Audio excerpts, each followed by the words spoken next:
के लिए और इसकी आवश्यकता महसूस की जा रही थी कि एक ऐसा नेशनल फोरम होना चाहिए जो सरकार और समाज के बीच एक ब्रिज का काम करे। उसी के दूसरे स्टेप में आज इसके जो है लॉन्च के अवसर पर हम सब इकट्ठा हुए हैं और मैं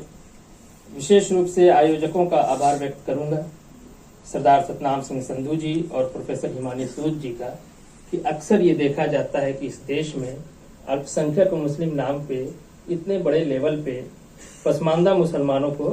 भागीदारी नहीं मिलती है, उन्हें बुलाया नहीं जाता है बात करने के लिए। तो विशेष मैं आभार व्यक्त करूंगा अपने व्यक्तिगत अपनी तरफ से, इस देश में बसने वाले पसमानदा समाज की तरफ से, जो कुल मुस्लिम आबादी का लगभग 90% है, जो देसी है, देशज है, इसलिए मैं इसको देशज पसमानदा कहता हूँ।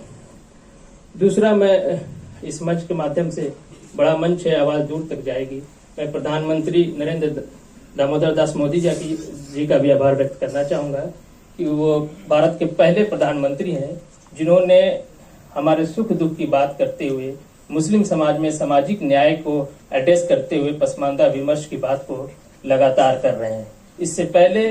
उच्च संवैधानिक पद पे बैठे व्यक्ति इतने बड़े उच्च संवैधानिक पद पे किसी ने नहीं कहा, इसलिए मैं प्रधानमंत्री को भारत का पहला सेकुलर प्रधानमंत्री कहता हूं कि उन्होंने हमें मुसलमान समझ के नहीं, एक देश के नागरिक समझ के हमारा जो सोशियो इकोनॉमिक जो बैकवर्डनेस है उसके आधार पर हमारे अपलिफ्टमेंट की बात की। इससे पहले सरदार पटेल ने इस बात को जरूर समझते हुए इस पे कुछ काम किया था और फिर बिहार के मुख्यमंत्री नीतीश कुमार जी ने भी इस पे कुछ काम किया था। तो ये बहुत अच्छा मैं इसको अवसर समझता हूँ और हमारा आंदोलन, पसमानदा आंदोलन का ये स्पष्ट मानना है कि हम अल्पसंख्यक समाज के नहीं, हम बहुसंख्यक समाज के हिस्सा है, लेकिन सरकार हमें अल्पसंख्यक में रखती है, तो हम अल्पसंख्यक मंच पे भी इस बात को कहना चाहेंगे। ये जो फोरम, इसकी आवश्यकता पे जो बात है, हम इस संकल्प के साथ आप सबके सामने, मैं पसमानदा समाज की ओर से, अपने ओर से जो मुझे यहाँ भागीदारी दी गई, हालांकि भागीदारी कम है क्योंकि हमारा समाज कुल मुस्लिम समाज का 90% है और संख्या के हिसाब से भागीदारी जो होनी चाहिए, लेकिन समाज की ओर से मैं एक प्रतिनिधि के तौर पे ये संकल्प लेता हूँ कि इस फोरम के माध्यम से देश में सारे समुदायों के बीच, जो हमारे अल्पसंख्यक, धार्मिक अल्पसंख्यक हैं, जो हमारे भाषाई अल्पसंख्यक है, उनके बीच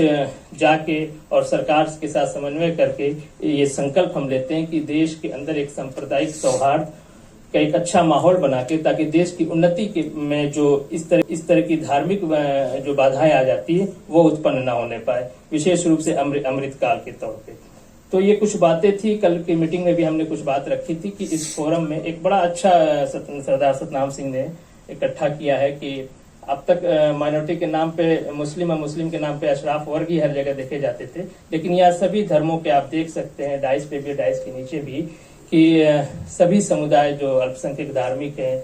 बौद्ध धर्म से लोग दिखाई दे रहे हैं, जैन धर्म से दिखाई दे रहे हैं। एक बहुत ही अच्छी शुरुआत है, मैं इसको अच्छी शुरुआत करता हूं और एक समावेशी फोरम बनाने का प्रयास किया गया है। इन्हीं शब्दों के साथ मैं एक बार फिर आभार व्यक्त करूंगा सरदार सतनाम सिंह संधू जी का, जो अपने नाम को चरितार्थ कर रहे हैं, सही मानों में अपने नाम को चरितार्थ करते हुए एक ये बढ़िया इनिशिएटिव लिया है और हम सब साथ मिलके राष्ट्र के निर्माण में एक महत्वपूर्ण जो ये कदम उठाया गया, इसमें अपना योगदान देंगे। मैं पूरी पसमानदा समाज की ओर से आप सबको अश्योर करता हूँ कि पसमानदा समाज ने इस देश को कबीर दिया, इस देश को APJ कलाम दिया, वीर अब्दुल हमीद दिया, अब्दुल कय्यूम अंसारी दिया। आज बिस्मिल्लाह खान जी की जयंती है, जो संस्कार पसमानदा समाज से आते थे, जिसको भारत रत्न दिया गया। हमें इस्लामिक और ये जो अशराफ का शासनकाल था, उसमें हमें अकबर में पाबंदी लगाई थी कि रजीले कमीन लोगों को पढ़ने न दिया जाए, लेकिन भारत सरकार ने हमें मौका दिया। तो आज मैं डॉक्टर हूँ, मेरे पिताजी शिक्षक थे, तो मैं उसी संविधान पे आस्था रखते हुए मैं आप सबको ये पसमानदा समाज की तरफ से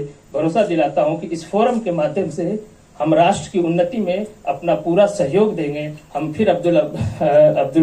वीर अब्दुल हमीद पैदा करेंगे, APJ कलाम पैदा करेंगे। बहुत बहुत